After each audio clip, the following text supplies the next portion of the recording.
بسم اللہ الرحمن الرحیم۔ ایک بوڑھے آدمی نے ایک خوبصورت نو عمر لڑکی سے شادی کر لی۔ موتیوں کی ڈبیا کی طرح اس کو ہر کسی کی نگاہ سے چھپاتا۔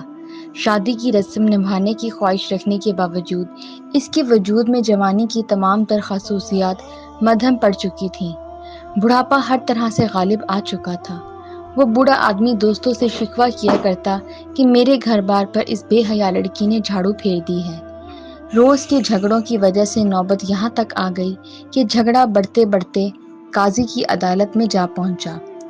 قاضی نے معاملہ یوں نپٹایا۔ اس نے بوڑھے سے کہا کہ ملامت اور برائی کرنے سے بس کر دو۔ لڑکی کی کوئی خطا نہیں ہے۔ تیرا ہاتھ کانپتا ہے تو تم موتی کیسے پرو سکتا ہے؟ بڑھاپے میں جوان لڑکی سے شادی کرنا حماقت ہے اور باعث فتنہ فساد ہے۔